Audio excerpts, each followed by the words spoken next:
firman-Mu. Ubahlah kami Bapa, bentuklah kami Bapa, jadikan kami sama seperti Yesus. Bentuk setiap hidup kami, biar firman-Mu yang mengubah setiap kehidupan kami. Biar Roh Kudus berkarya atas hidup kami. Oh, terima kasih Tuhan. Jamah kami Tuhan.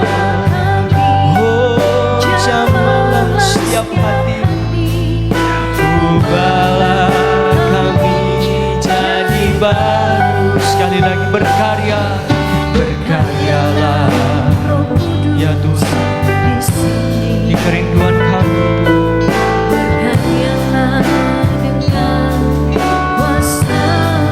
Amin. Jamahlah kami, jamahlah setiap hati. Ubahlah. Mari sekali lagi saya jemput kita untuk bangkit berdiri. Katakan ubahlah kami, bentuklah kami Bapa, jadikan kami sesuai dengan firman. Ubahlah kami, oh bentuklah kami Bapa, jadikan kami sama seperti Yesus. Ubahlah kami, ubahlah kami Bapa, bentuklah kami Bapa, jadikan kami sesuai. Amin. Ubah kami Bapa, oh bentuklah kami Bapa, jadikan kami sama seperti Yesus. Oh ubahlah kami Bapa, bentuklah kami. Amin. Jadikan kami ya Tuhan. Oh ubahlah kami Bapa, bentuklah kami Bapa, jadikan kami sama seperti Yesus. Sekali lagi ubah kami, oh bentuklah kami Bapa, jadikan kami sesuai dengan firman-Mu. Ubahlah kami Bapa, bentuklah kami Bapa, jadikan kami sama seperti Yesus. Jadikan kami sama seperti Yesus. Terima kasih Tuhan.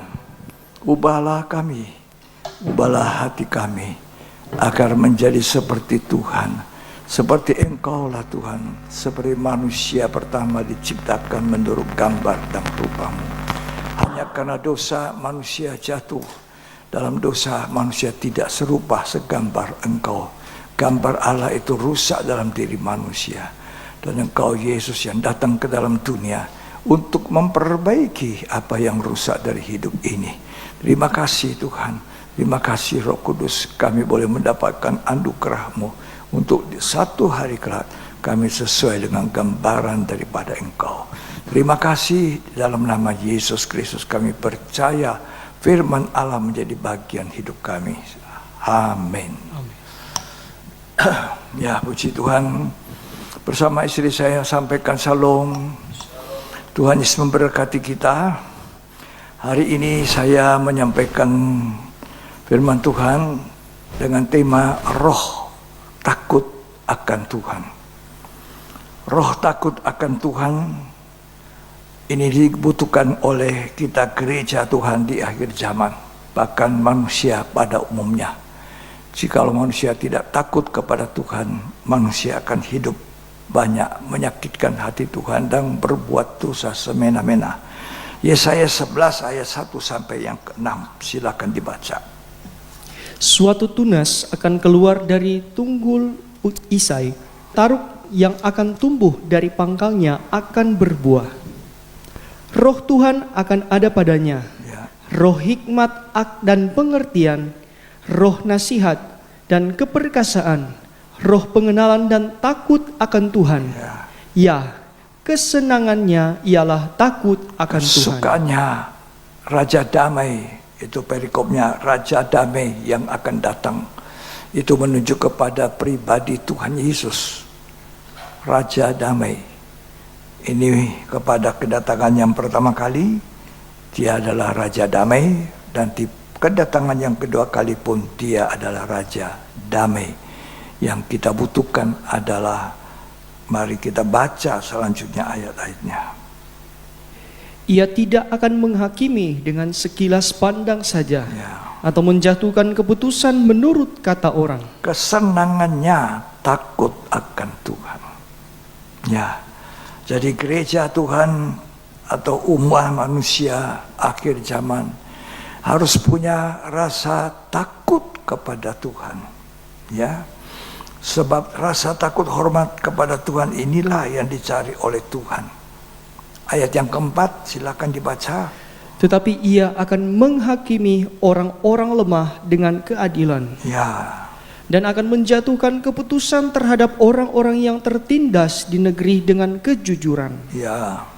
Ia akan mengajar bumi dengan perkataannya seperti dengan tongkat, dan dengan nafas mulutnya ia akan membunuh orang fasik. Ya.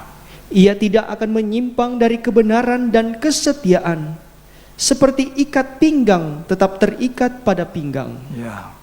Serigala akan tinggal bersama domba, dan macan tutul akan berbaring di samping kambing. Ya. Anak lembu dan anak singa akan makan rumput bersama-sama, dan seorang anak kecil akan menggiringnya. Ya. Sekian, terima kasih. Jadi hal yang sangat penting, kita hidup di zaman akhir. Ini zaman akhir. Tidak ada lagi zaman sesudah kita. Ini hari di mana titik-titik terakhir menjelang tutupnya zaman. Ya. Apa yang dibutuhkan manusia akhir zaman? Takut akan Tuhan. Sebab Raja Damai yang akan datang itu kesenangannya ialah takut akan Tuhan. Takut akan Tuhan ini banyak kebaikannya. Apa itu takut akan Tuhan? Itulah sikap hormat kagum. Ya, sikap hormat kagum, tunduk yang kudus kepada Tuhan. Ya, kita memiliki ini sikap hormat, takut kepada Tuhan. Ya, tunduk, takut yang suci. Ya, bukan takut seperti kita takut misalnya kepada macan, singa, tidak. Takut kepada Tuhan, takut kagum, hormat. Ya, hormat yang suci, takut yang suci. Di dalam Mazmur dikatakan pasal 33 ayat 9, silakan. Atau baca ayat 6 sampai ayat 8 saja. Mazmur 33 ayat 6 sampai ayat 8. Oleh firman Tuhan, langit telah dijadikan. Ya, Oleh nafas dari mulutnya segala tentaranya. ya, Ia mengumpulkan air laut seperti dalam bendungan. ya. Ia menaruh samudera raya ke dalam wadah. Biarlah segenap bumi takut kepada Tuhan. Nah, ini permintaan Tuhan, segenap bumi takut akan Tuhan. Segenap bumi.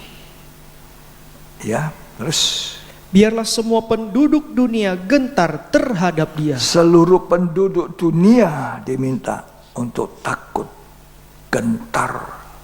Jadi kalau orang Kristen tidak takut sama Tuhan, itulah sebabnya orang Kristen itu tidak bisa menjadi cahaya. Ya, kesaksian tidak bisa menjadi terang karena tidak takut sama Tuhan. Jadi orang Kristen harus belajar hidup takut kepada Tuhan. Supaya jadi kesaksian.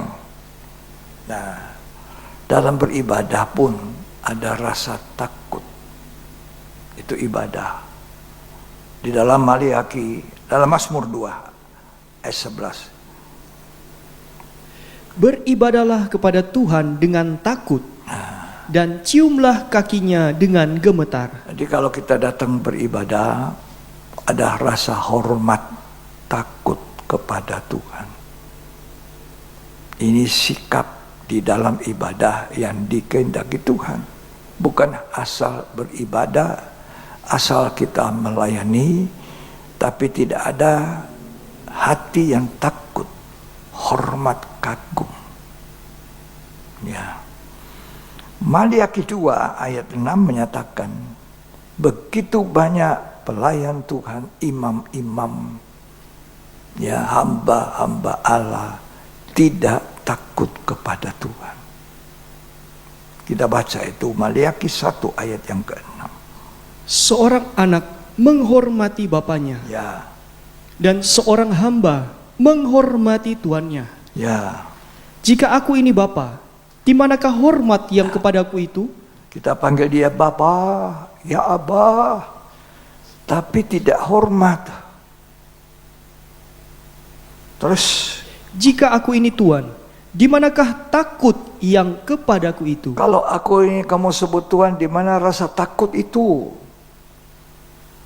Itu perikopnya pencemaran korban-korban. Kalau kita memberi hidup kita dalam beribadah sebagai korban, hendaknya korban yang benar, korban yang suci. Bukan ada dosa yang menetap, yang tidak dibereskan dengan Tuhan. Ada akar pahit kebencian yang tidak dibereskan. Ya, lanjut. Firman Tuhan semesta alam kepada kamu, Ya. hai para imam yang menghina namaku. Para imam yang menghina nama Tuhan.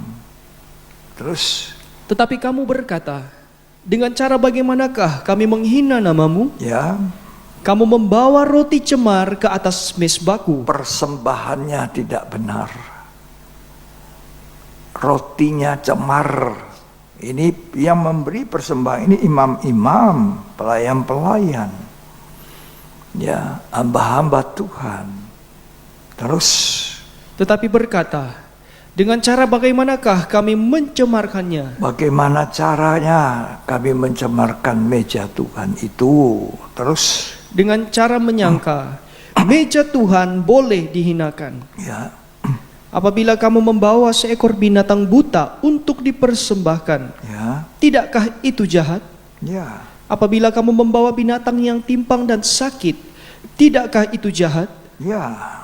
Cobalah menyampaikannya kepada bupatimu, apakah ia berkenan kepadamu, Ya, apalagi menyambut engkau dengan baik. Firman Tuhan semesta alam. sekian. Jadi kalau kita beribadah, kita melayani, ya, imam-imam, para hamba-hamba Tuhan, raja-raja, yang disebut raja-raja, imam-imam dan raja-raja, ya, imam-imam. Mari kita melayani Tuhan dengan membawa hidup kita sebagai korban, tapi tidak cemar. Alkitab mengatakan, bawalah tubuhmu sebagai persembahan yang hidup. Ini tubuh kita. Kita tidak lagi membawa binatang seperti zaman dulu. Ya, binatang yang pincang, binatang yang cacat dipersembahkan. Tapi kita membawa tubuh kita ini. Persembahan tubuh yang tidak boleh ada cacat celah, tersimpan dosa, hidup dengan tidak benar dan tidak suci. Roma 12 ayat 1 dan ayat 2 kita baca. Karena itu saudara-saudara, Ya, demi kemurahan Allah, aku menasihatkan kamu supaya kamu mempersembahkan tubuhmu ya. sebagai persembahan yang hidup, Yang hidup yang kudus, bukan mati karena dosa ada. Ya, terus, yang kudus, ya, dan yang berkenan kepada Allah. yang berkenan, yang kudus. Ini persembahan korban tubuh yang benar. Kita tidak bawa binatang. Dulu mereka bawa binatang cacat. Binatang yang dibeli dengan harga murah. Ya, bukan binatang yang disembeli dengan mencari yang binatang yang terbaik seperti Habel. Kenapa Habel itu berkenan persembahannya? Karena Habel itu memilih di kandangnya domba yang terbaik baru itu disembelih. Dia pilih yang sulung, yang lahir duluan, yang utama, kemudian dia sembelih. Itu asapnya berkenang. Orang beriman harus bisa mempersembahkan korban yang terbaik, yang lebih baik. Bukan korban yang cacat. Itulah orang yang takut akan Tuhan. Beda dengan Kain. Kain itu mempersembahkan persembahan juga, tapi asal-asalan dia. Dia seorang petani menanam, dia ambil hasil tanamannya, tapi apa adanya yang dia persembahkan. Tidak ada rasa sakit. Sebab kalau domba yang dipersembahkan pasti disembelih, domba itu pasti mengembik dengan keras. Kenapa? Sakit.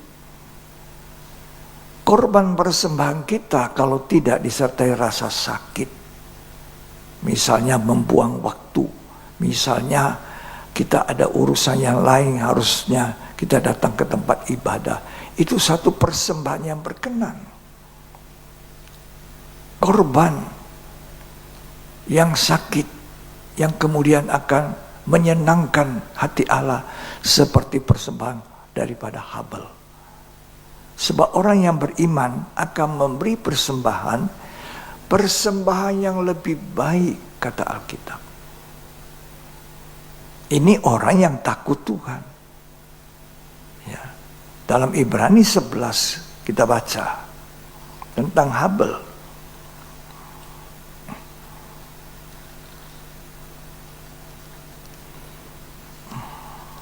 Ibrani 11 itu temanya adalah saksi-saksi iman. Ayat 4 kita baca.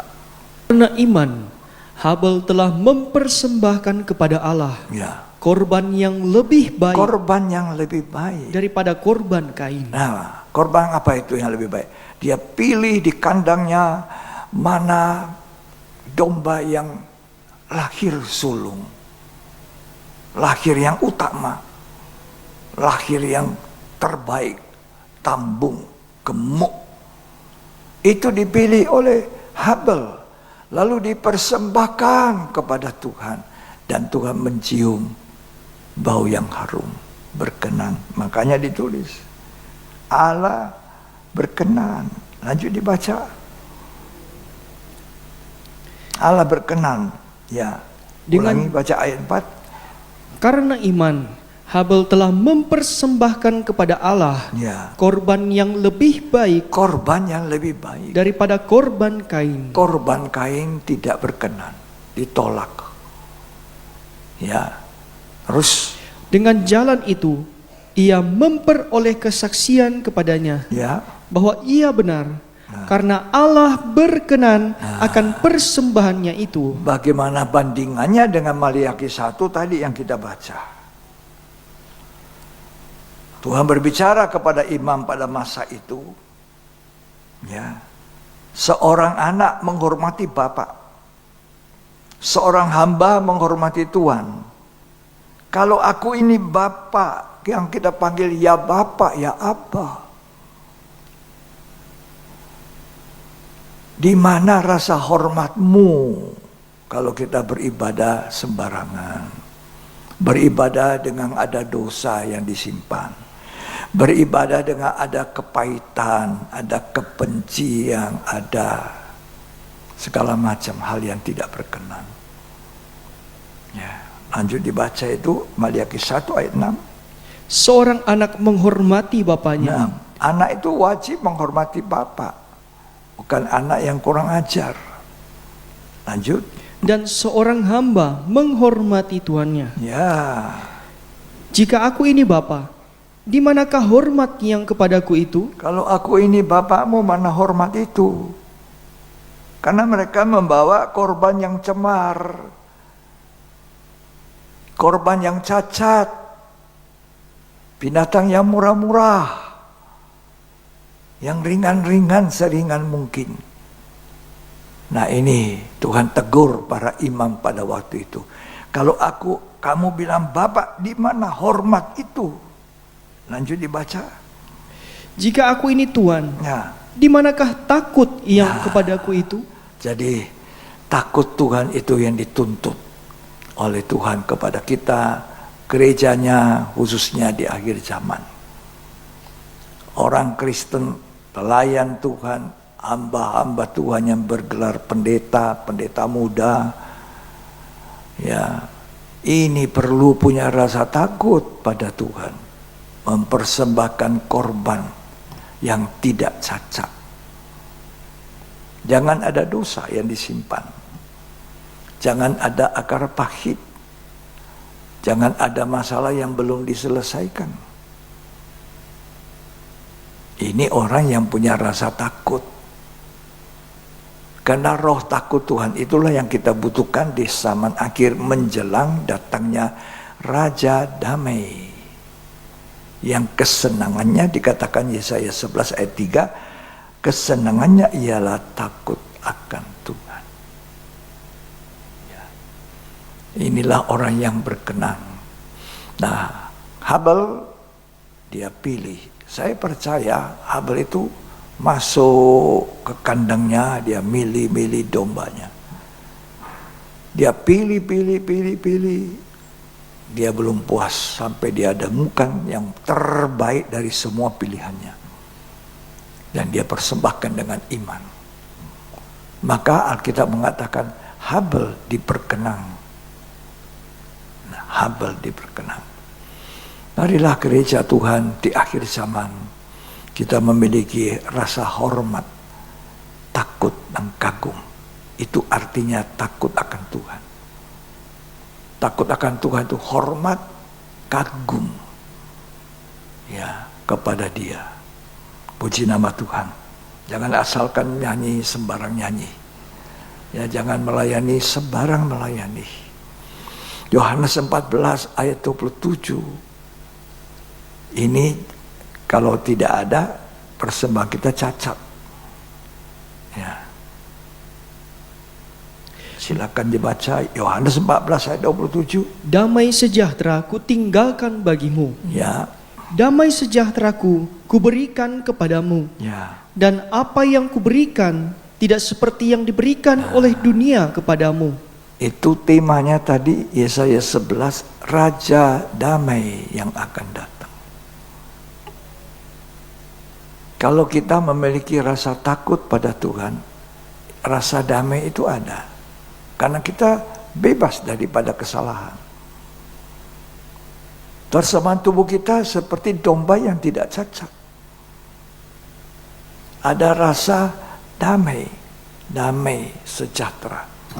Karena Raja Damai itu memberikan damai sejahtera kepada kita. Dan damai sejahtera yang tidak seperti dunia. Nanti saya tunjukkan saudara, dunia itu kalau dia bilang damai, itu tidak damai. Tolong kita baca dulu. 1 Tesalonika 5 ayat yang ke-3. 1 Tesalonika 5 ayat 3. Apabila mereka mengatakan, semuanya damai dan aman.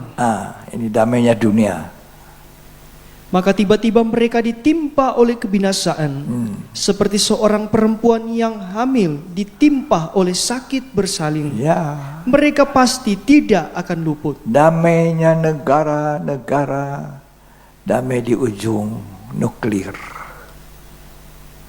Ya, damai semu, damai pura-pura. Orang Kristen jangan damainya pura-pura. Damai betul-betulan. Sampai di dalam hati sanubari paling dalam.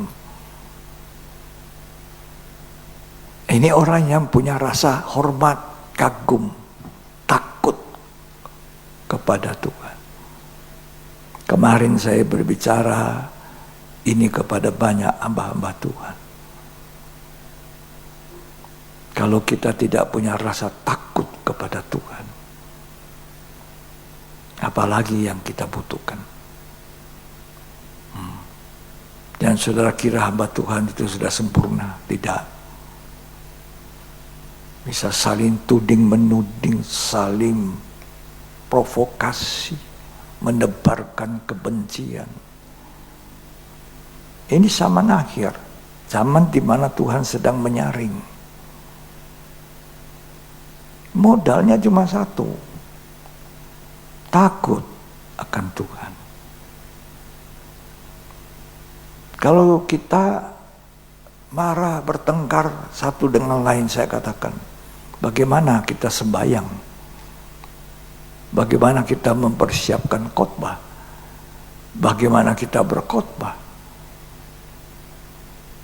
Kamu bisa berkhotbah dengan marah, tidak suka dia, bikin masalah, kan tidak mungkin. Harus ada damai.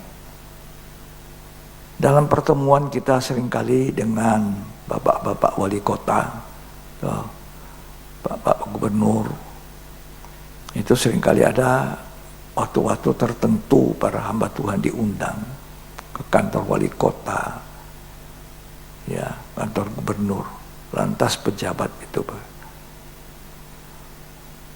Shalom. Mereka bilang Shalom.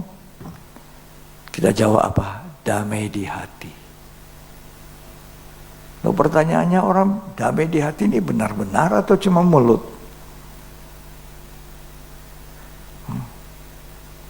Bapak wali kota mengatakan Shalom, damai di hati. Pertanyaannya, benar tidak damai di hati? Ini hati menentukan.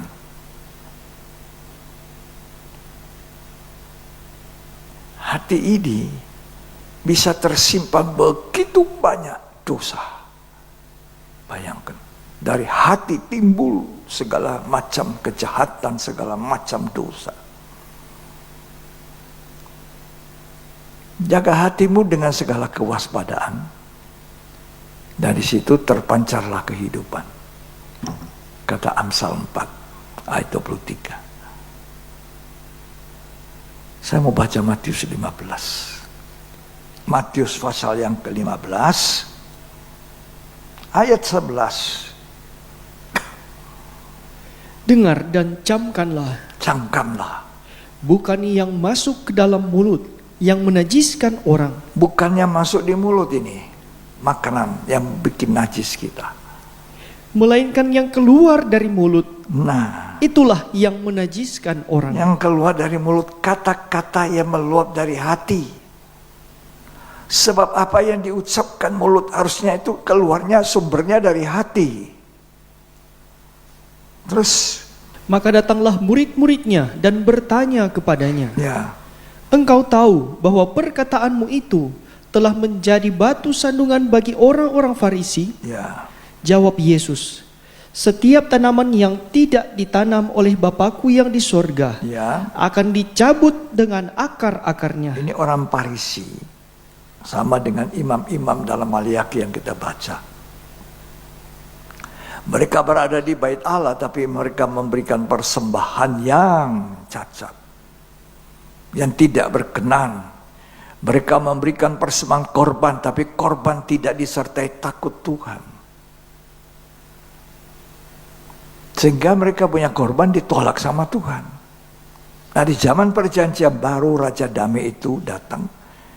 Raja Damai mempertanyakan kepada orang Farisi, ya,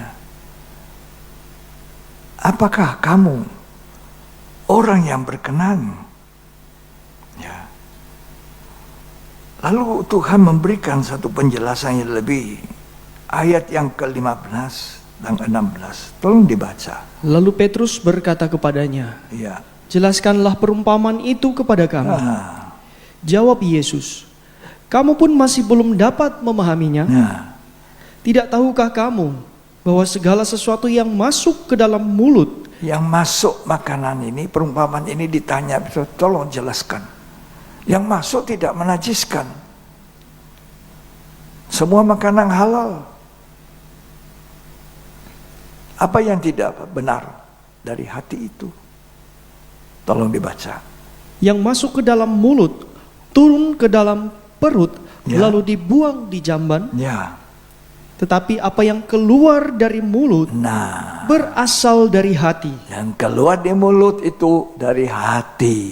Dan itulah yang menajiskan. Itulah yang tidak benar. Orang yang takut Tuhan berhati-hati dengan kata-kata. Berhati-hati dengan ucapan. Makanya hati-hati mengucapkan kata shalom, damai. Ya, sebab Raja Damai itu Tuhan. Dia memberikan shalom pada kita, damai sejahtera yang tidak sama seperti dunia berikan. Dunia berikan damai semu. Tadi saya sudah berkata, para pemimpin negara-negara besar, mereka siap perang. Di mulut bisa damai, tapi di hati tidak. Kan itu kalau dalam pertemuan itu, tadi saya katakan, wali kota mengatakan shalom, atau saya sampaikan shalom pada saudara, apa hati saya ada damai. Jadi damai di hati. Ini yang memegang peranan. Hati. Karena dari hati, lanjut dibaca Matius tadi. Karena dari hati timbul segala pikiran jahat. Pikiran jahat itu dari hati. Pembunuhan, zina, perzinahan, percabulan, cabul, pencurian, sumpah palsu dan hujat. Itulah yang menajiskan orang. Nah, itu membuat pencemaran korban seperti Maliaki 1. Kalau aku ini bapakmu, kalau aku ini tuanmu, di mana hormat yang kepadaku itu, kamu membawa korban pencemaran korban. Di mana ada rasa takut. Jadi takut akan Tuhan, roh takut akan Tuhan, kita butuhkan di zaman akhir. Supaya kita berhati-hati, sebab apa yang keluar dari hati, itulah yang menajiskan. Ya, hati yang dilihat Tuhan, ini menentukan. Aku tidak pandang luarnya. Waktu Raja Daud akan dipilih menjadi raja, menggantikan Saul, Raja Daud tidak ikut kontes pemilihan, tidak mengikuti seperti kakak-kakaknya tampil di muka Samuel. Samuel hampir melantik kakaknya Raja Daud. Tuhan bilang, tidak, yang kau lihat itu sebelah luar gagah, bagus. Tapi yang aku lihat sebelah dalam hati. Hati yang damai. Hati yang takut Tuhan. Salah bicara, kita akui cepat salah Tuhan. Tadi aku bicara Tuhan A, tapi di sini B. Tadi aku berpikir yang salah Tuhan. Aku tadi memandang dengan mata yang salah. Ini orang yang takut Tuhan, cepat dia perdamaikan. Tidak sejahtera. Ya. Hati ini harus dijaga. Ini menentukan.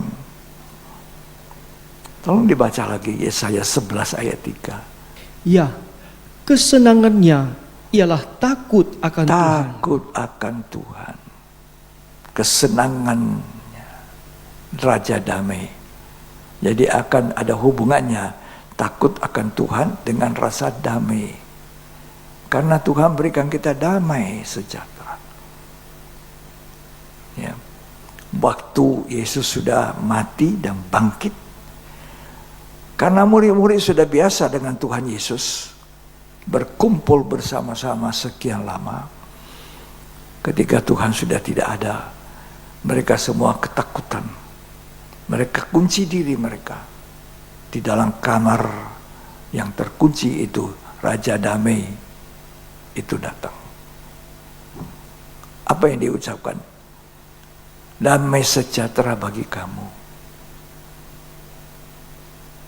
Mereka lihat Tuhan, damai sejahtera. Di dalam Injil Yohanes 20, 3 kali Tuhan sebutkan damai sejahtera, damai sejahtera. Apa yang paling dibutuhkan manusia di akhir zaman? Damai. Banyak uang belum tentu damai. Dapat istri cantik juga belum tentu damai. Dapat suami ganteng juga belum tentu damai. Ini, hati ini sangat perlu dijaga. Punya rasa kagum, punya rasa hormat kepada Tuhan. Itu yang mengakibatkan damai. Ya, tolong kita baca Yohanes pasal yang ke-20, ayat 20 dan 21. Dan sesudah berkata demikian, ia menunjukkan tangannya dan lambungnya kepada mereka. Ya, Murid-murid itu bersukacita ya, ketika mereka melihat Tuhan. ya. Terus itu kata Tuhan apa? Maka kata Yesus sekali lagi, damai sejahtera bagi kamu. Damai sejahtera bagi kamu. Seberapa kali itu damai sejahtera yang disebutkan? 2 kali. Terus Sama seperti Bapa mengutus aku, ya, demikian juga sekarang aku mengutus kamu. ya. Aku mengutus kamu pergi dengan damai sejahtera. Terus Dan sesudah berkata demikian, ia mengembusi mereka dan berkata, terimalah Roh Kudus. kalau tidak ada damai sejahtera, jangan harap Roh Kudus hidup dalam kita. Roh Kudus itu roh yang diberikan oleh Tuhan kepada orang yang punya hati damai.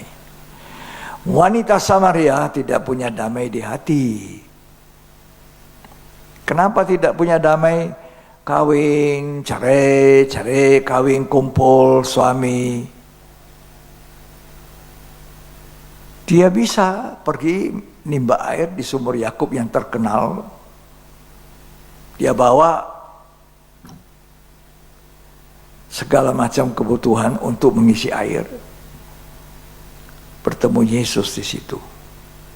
Tuhan tahu ini orang tidak punya damai. Tuhan tahu orang ini juga hidup dalam dosa. Tapi betapa baiknya Tuhan, betapa besar kasih-Nya.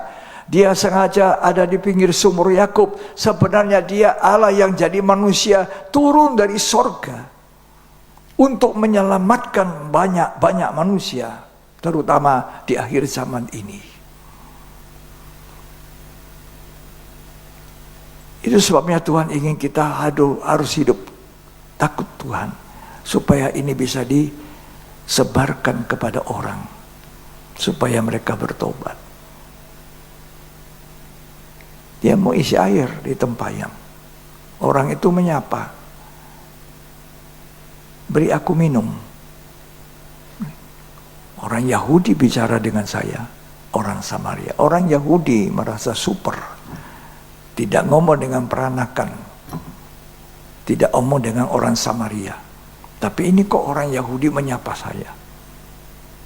Perempuan Samaria ini tidak tahu kalau itu Raja Damai yang sudah datang.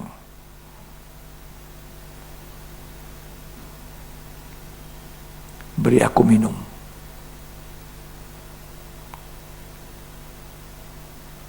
Dia kaget ketika Tuhan bilang, kalau kamu minta daripadaku air, aku beri. Ya, aku mau supaya aku tidak haus lagi. Lalu kata Tuhan apa? Panggil suamimu. Kita tidak mungkin datang beribadah pada Tuhan, tidak mungkin jadi orang percaya kalau tidak membereskan itu dosa, membereskan hal-hal yang tidak berkenan pada Tuhan. Tak mungkin kita melayani dengan baik. Itu sebabnya saya katakan pada hamba-hamba Tuhan, kalau kita saja tidak takut sama Tuhan, ribut, saling tuding menuding, apa Dan bagaimana manusia yang harus kita bimbing bawa kepada Tuhan.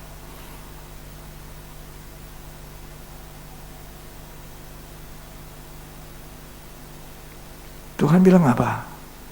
Panggil suamimu.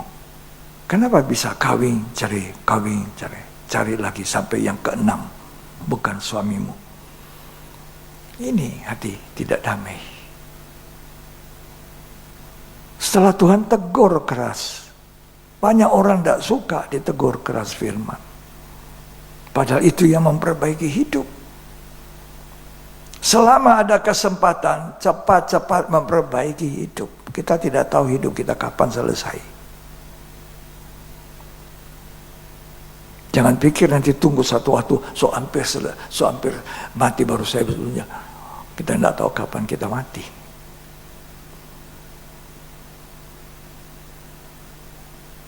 Ya. Setelah Tuhan mengatakan apa? Panggil suamimu, engkau berkata benar. Kata Tuhan, aku sudah punya, kamu sudah punya 6 laki-laki. Bukan suami. Kalau boleh minta air hidup, oh enggak, selesaikan dulu. Nah itu tadi dikatakan. Lalu Tuhan menghembusi mereka apa? Dengan roh. Tapi Tuhan berkata dulu, damai sejahtera. Tidak mungkin kita dipenuhi Roh Kudus. Tidak cocok kalau hati kita tidak ada damai. Roh Kudus hanya mau diberikan pada orang yang punya damai. Berdamai dengan Tuhan. Panggil suamimu. Aku belum punya suami. Betul. Semua itu bukan suami. Kamu hanya kumpul tapi tidak menikah. Ini akhir zaman. Banyak seperti itu. Ya, hati-hati menikah. Menikah satu kali untuk selamanya.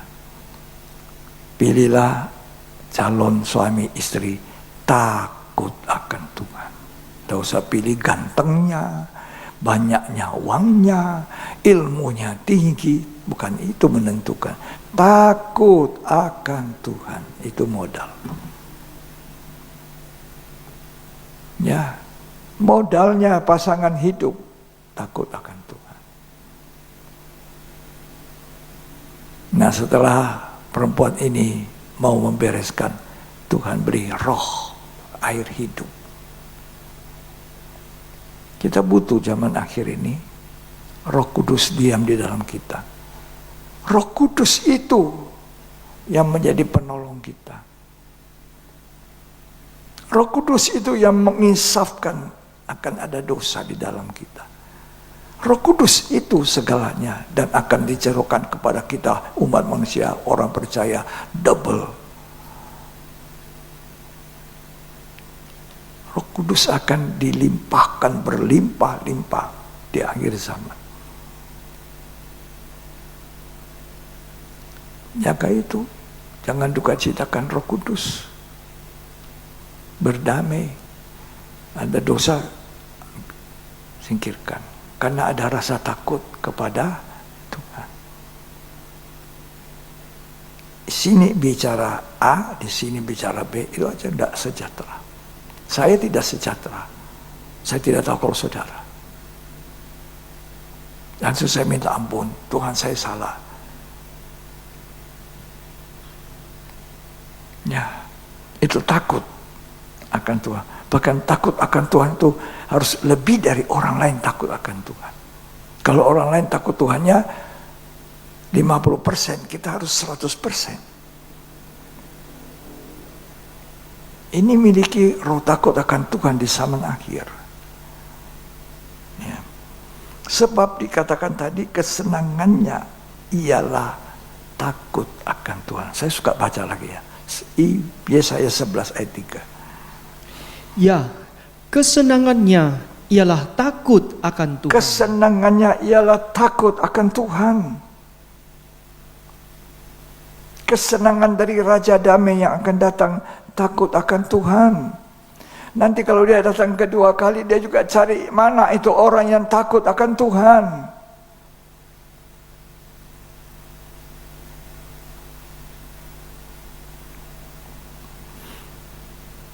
Kalau saya bacakan itu ulang berulang pada saudara Obadja dan Yusuf, ini pribadi dua yang takut akan Tuhan.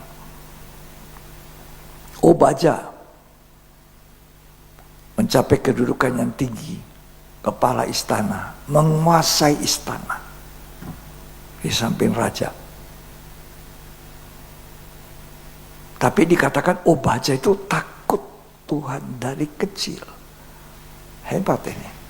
Dari sejak kecil takut akan Tuhan, sehingga dia diminta untuk menyampaikan kepada raja ada Elia. Dia takut nanti Elia diangkat hilang.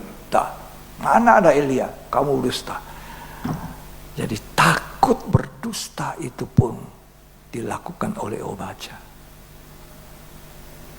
Kita ini gampang dusta kan. Tadi saya bilang kalau hati saya A, mulut saya B, langsung tertuduh. Itu Roh Kudus berduka. Mari kita baca itu. 1 Raja-Raja 18 ayat 3. Sebab itu Ahab telah memanggil Obadja menjadi kepala istana. Ya. Obadja itu seorang yang sungguh-sungguh takut akan Jadi Tuhan. bukan hanya takut Tuhan, tapi sungguh-sungguh benar-benar takut Tuhan. Tidak seperti para imam-imam dalam Maliaki tadi, tidak punya rasa takut dan hormat, sehingga pencemaran akan korban-korbannya. Lanjut ayat yang kelima. Ahab berkata kepada Obadja, Ya. jelajahilah negeri ini dan pergi ke segala mata air dan ke semua sungai. Ya. Barangkali kita menemukan rumput sehingga kita dapat menyelamatkan kuda dan bagal. Ayat 7. Sedang Obadja di tengah jalan, ia bertemu dengan Elia. Setelah mengenali dia, ia sujud serta bertanya, Ya. "Engkaukah ini, hai tuanku Elia?" Ya. Jawab Elia kepadanya, "Benar, pergilah, katakan kepada tuanmu, Elia ada." Ya. Tetapi jawab Obadja, "Apakah dosa yang telah kuperbuat, maka engkau hendak menyerahkan hambamu ini kepada Ahab, Ya. supaya aku dibunuhnya? Terus. Demi Tuhan Allahmu yang hidup, sesungguhnya tidak ada bangsa atau kerajaan yang tidak didatangi suruhan tuanku Ahab untuk mencari engkau. Ya. Dan apabila orang berkata, ia tidak ada, maka ia menyuruh kerajaan atau bangsa itu bersumpah bahwa engkau tidak ditemukan di sana. Nah. Dan sekarang engkau berkata, pergilah, katakan kepada tuanmu, Elia ada. Ya. Mungkin terjadi, apabila aku sudah pergi daripadamu, Roh Tuhan mengangkat engkau ke tempat yang tidak kuketahui. Kalau aku sampai kepada Ahab untuk memberitahukannya, dan engkau tidak didapatinya, tentulah ia akan membunuh aku." Nanti dikira bohong sama Raja Ahab. Apa kata dia? Apa kata Obadja kepada Elia? Silakan. Padahal hambamu ini dari sejak kecil takut akan Tuhan. Ini sejak kecil. Anak-anak sejak kecil didik takut akan Tuhan. Kalau berdusta, dusta. Tapi orang tua belajar, jangan dusta. Kalau anak-anak takut akan Tuhan, karena dididik orang tua juga harus belajar itu, takut Tuhan. Sejak kecil dididik. Nggak gampang-gampang untuk berbicara dusta. Nah demikian juga satu pribadi yang takut Tuhan itu Yusuf. Yusuf itu menguasai seperti Obadja istana daripada Potifar. Dan rumah itu seringkali kosong, ada istrinya Potifar. Istri Potifar bilang, tidak ada orang, cuma saya dengan kamu. Ayo mari kita berbuat dosa. Pak Yusuf mau berbuat, Tidak. Semua ini Tuhan sudah menyerahkan ke dalam tangan saya. Kecuali engkau, istrinya, bukan milik saya. Saya tidak bisa berkuasa. Dipaksa pun tidak mau. Ini orang yang sungguh benar takut akan Tuhan. Dibutuhkan gereja Tuhan. Orang-orang pada zaman ini memiliki rasa takut Tuhan yang benar. Dia terhindar dari jeratnya maut. Terhindar dari dosa. Karena takut akan Tuhan.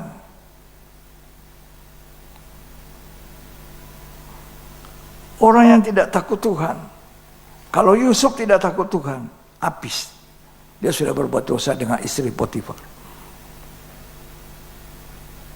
Bayangkan ada orang. Sampai dipaksa pun dia lari dengan jubahnya yang ditinggalkan. Dan itu jadi bukti. Orang ini mau mencemari saya. Dia ditahan. Sekalipun ditahan, Alkitab mengatakan, ditahan dalam keadaan tidak salah. Allah memberkati dia di rumah tahanan. Jadi berkat. Ini sungguh-sungguh takut Tuhan. Apalagi zaman akhir. Segala tontonan ada di dalam HP saudara. HP ini yang paling tenar. Lebih dari banyak anak kecil pun melihat. Ya. Takut Tuhan. Jadi takut Tuhan ini membuat kita terhindar dari jeratnya maut. Amsal pasal yang ke-14 ayat 26 sampai 27. Dalam takut akan Tuhan, Dalam takut akan Tuhan ada ketentraman yang besar. ada tentram yang besar. Bahkan ada perlindungan bagi anak-anaknya. Ada perlindungan kalau kita takut Tuhan di akhir zaman. Ada rasa tentram yang besar. Terus Takut akan Tuhan adalah sumber kehidupan. ya. Sehingga orang terhindar dari jerat maut. Nah, sumbernya hidup itu kalau takut Tuhan. Karena itu saya mengatakan sekali lagi, gereja Tuhan perlu roh takut akan Tuhan di akhir zaman. Menyongsong Raja Damai yang akan datang pada kali kedua. Dia adalah yang paling senang dengan takut akan Tuhan. Takut akan Tuhan membuat kita terhindar dari jerat maut. Apa itu maut? Upahnya dosa.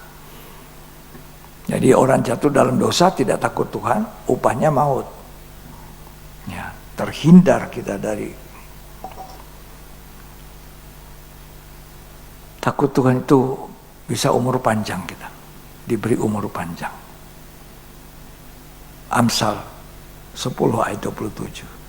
Takut akan Tuhan memperpanjang umur. Ya, Tetapi tahun-tahun orang fasik diperpendek. tahun-tahun orang tidak benar, tidak takut Tuhan, diperpendek.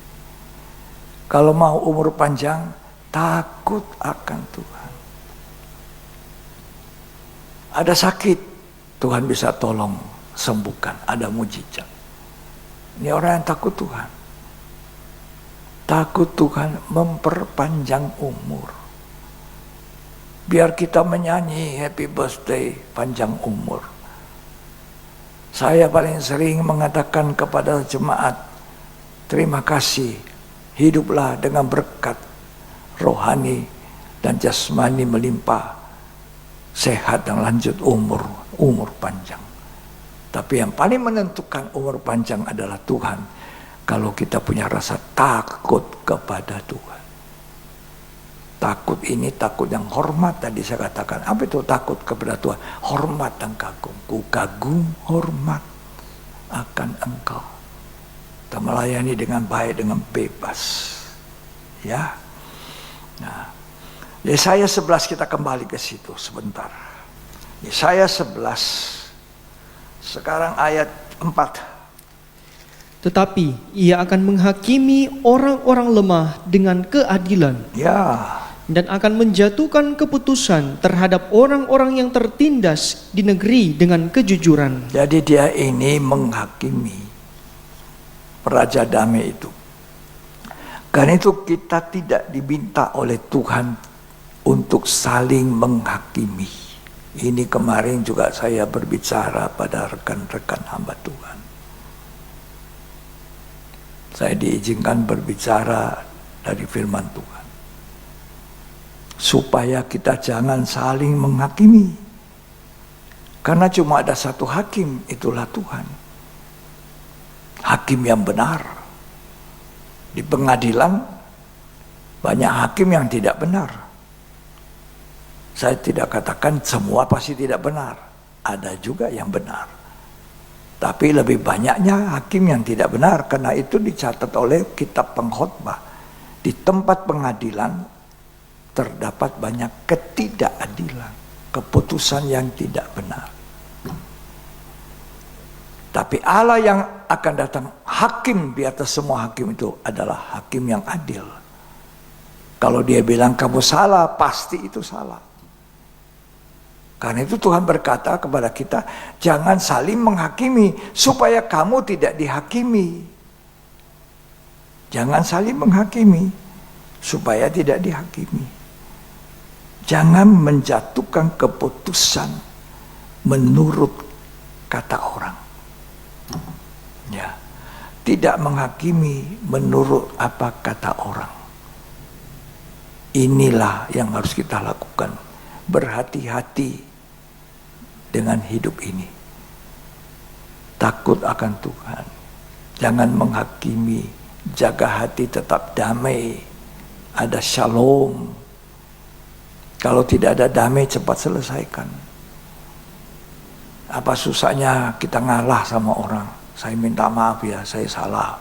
Apa susahnya seorang istri datang pada suaminya, aku salah. Apa susahnya seorang laki datang kepada istrinya, saya yang salah. Saudara bersaudara. Tuhan mengampuni kita di atas kayu salib. Limpah pengampunan. Limpah. Kok kita ini tidak mau mengampuni? Di salib itu limpah. Waktu yang satu bilang, ingat aku kalau engkau datang kembali. Hari ini kamu bersama aku di Firdaus. Sepanjang hidupnya berbuat dosa. Sepanjang hidupnya berbuat kejahatan. Bahkan sudah di atas kayu salib pun masih mencemoohkan Tuhan itu. Tapi jelang detik terakhir napasnya dihembuskan. Untung masih sempat. Tuhan, ingat aku kalau engkau datang sebagai raja. Sementara temannya tetap menghujat. Dia bilang, jangan hujat, orang ini tidak bersalah, kita yang bersalah. Limpahnya pengampunan Tuhan. Dia hanya menerima Yesus sebagai yang benar, yang tidak ada salah di salib untuk kita. Hari ini kamu bersama aku di Firdaus. Ini limpah pengampunan. Kok kita ini irit, sedikit mengampuni, tidak mau mengampuni. Nah, kalau saudara punya hati nggak damai, ada sesuatu yang tidak beres dalam hidup. Kalau kita dengar firman, ada tidak beres dengan orang yang menyampaikan firman. Itu ada sesuatu yang tidak benar. Yang perbaiki. Tuhan mau tolong kita, supaya kita semua dengan keluarga kita boleh diselamatkan ketika dia datang. Raja damai yang akan datang. Jangan menghakimi. Waktu Tuhan Yesus dihadapkan kepada seorang perempuan berzina. Ini orang Farisi ahli Taurat. Harusnya kerjanya di mana? Bait Allah, memberi persembahan, mengajarkan Taurat. Ya. Tapi kok bisa membawa seorang yang katanya kedapatan berzina? Tuhan, ini orang Kata hukum Taurat, orang yang seperti ini harus dilempar batu, dirajam batu sampai mati. Tuhan Yesus tidak bicara, dia menulis di lantai. Mereka bicara terus, Tuhan menulis lagi kedua kali. Mereka bicara, lalu Tuhan berdiri. Siapa di antara kamu yang tidak pernah berbuat dosa? Nomor 1 lempar batu. Lalu pergilah satu persatu. Tidak ada yang berani lempar batu. Mengapa? Sebab hati nurani berkata, kamu pun orang berdosa. Ahli Taurat bukannya di bait Allah, kau pergi di tempat pelacuran. Ya. Ini khusus buat saya, hamba Tuhan, buat rekan-rekan pelayan Tuhan. Kita di era zaman akhir menyongsong Yesus datang kembali. Dia hakim, kita tidak usah jadi hakim. Beritakan saja kebenaran. Nanti kebenaran itu yang didengar menyadarkan, supaya di akhir zaman kita punya roh takut akan Tuhan, memberi persembahan hidup dengan hati yang benar, bukan persembahan yang cacat. Memberi persembahan berupa uang juga tidak cacat. Persembahan dari pendapatan yang halal, yang benar, bukan yang tidak benar. Mengembalikan milik Tuhan dengan segenap hati, memberi persembahan korban dengan segenap hati, bukan terpaksa, bukan dipaksa, rasa hormat. Kalau saya mau mengembalikan milik Tuhan, saya pun wajib mengembalikan, bukan hanya saudara, saya pun wajib. Setiap kali saya mengembalikannya, saya berdoa, Tuhan, inilah persembahan saya, terimalah. Ini saya bicara dengan Tuhan dalam doa, bukan hanya saudara, dengan rasa hormat, dengan rasa takut. Bukan bangga, oh ini banyak saya kasih masuk.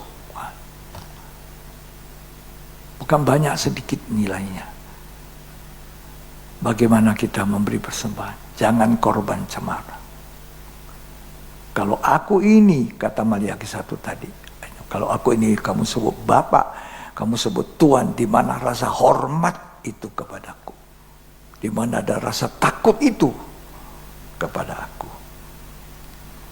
Saya ingin baca itu Yohanes 8 ayat 9, satu ayat ini saja. Saudara bisa baca seluruhnya dan saudara teliti dengan baik. Tapi saya baca Yohanes pasal yang ke-8 ayat 9. Tetapi setelah mereka mendengar perkataan itu, Ya, pergilah mereka seorang demi seorang, mulai dari yang tertua. perkataan apa?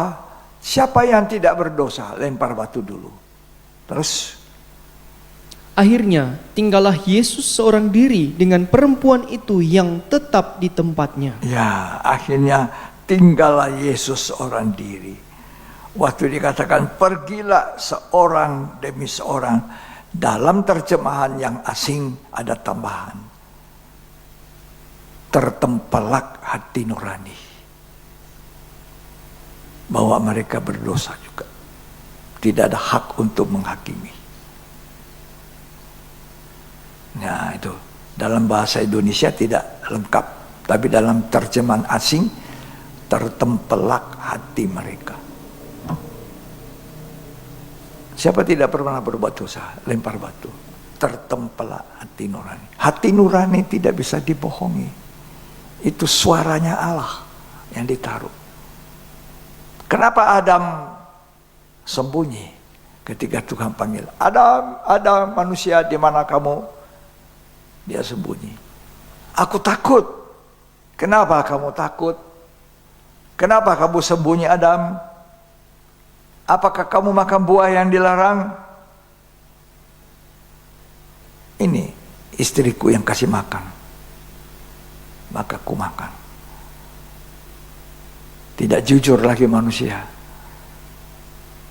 Kan kalau baca Yesaya 11 termasuk jujur dengan kejujuran.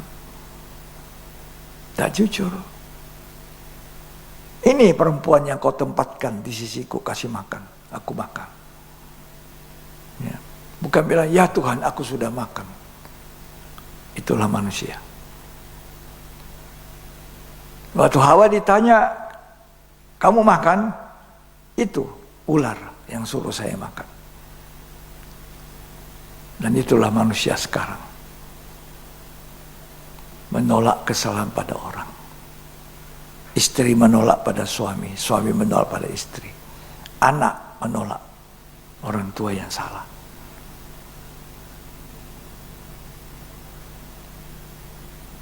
Tuhan mau kita takut Tuhan. Aman, saudara. Amin.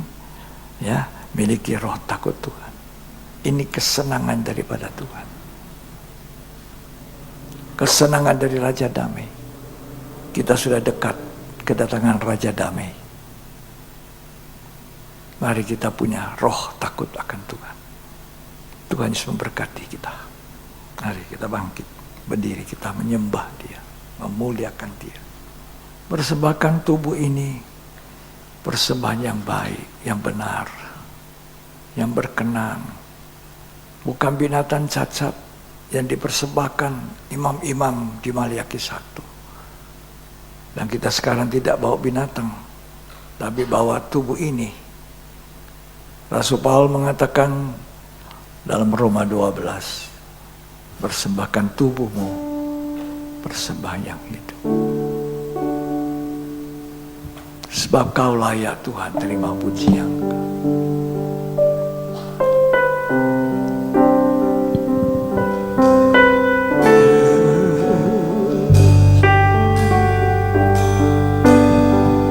Sebab kau layak terima pujian. Sebab kau layak terima pujian.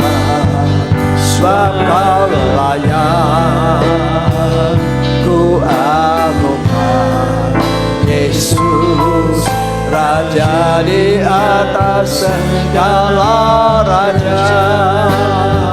Sebab kau layak terima pujian. Sebab kau layak terima pujian. Sebab kau layak ku agungkan Yesus, Raja di atas segala raja. Sebab kau layak terima pujian dari hati yang benar, dari hati yang suci. Terima pujian. Sebab kau layak ku agungkan Yesus, Raja di atas segala raja. Kau layak terima pujian. Angkat hati, memuji Tuhan dengan benar, dengan hati yang damai. Shalom. Ku agungkan Yesus, Raja di atas segala raja. Kau layak terima pujian. Sebab kau layak terima pujian. Sebab kau layak ku agungkan Yesus, Raja di atas segala raja. Yesus, Engkau Raja yang akan datang, Raja damai. Apakah hati kita damai ketika Dia datang? Apakah kita suka berdamai? Orang yang takut Tuhan senang berdamai. Kalau salah, datang mengaku salah. Sebab Kau layak terima pujian, sebab Kau layak terima pujian, sebab Kau layak ku agungkan. Yesus Raja di atas segala raja. Yesus ku cinta Kau. Yesus ku cinta Kau, ku tinggikan, ku agungkan. Karena muji-Mu baik di dalam suka, sebab Kau layak terima pujian, sebab Kau layak, amin, terima pujian, sebab Kau layak ku agungkan. Yesus Raja di atas segala raja, sebab Kau layak terima pujian, sebab Kau layak terima pujian, sebab Kau layak ku agungkan. Yesus Raja di atas segala raja. Yesus, ku cinta Kau. Apa kau cinta Yesus? Tinggikan Dia, agungkan Dia. Beri persembahan yang benar, beri persembahan yang tidak ada cacat, dari hidup yang kudus, dari hati yang damai, suka dan duka. Sebab Kau layak, sebab Kau layak Tuhan. Terima pujian kami, terima pujian kami, pujian. Sebab Kau layak, ku agungkan Yesus. Yesus Raja di atas segala raja. Terimalah berkat, berkat dari Bapa, Putra dan Roh Kudus. Tuhan Yesus Kristus memberkati kita hari ini sampai Dia datang kembali. Kita adalah orang yang diberkati dan menjadi berkat. Jadilah berkat, jalankanlah perintah agung Tuhan, jadikan segala bangsa muridku, saksikan kebaikan Tuhan dalam nama Yesus Kristus. Yang terima berkat, mari katakan amin.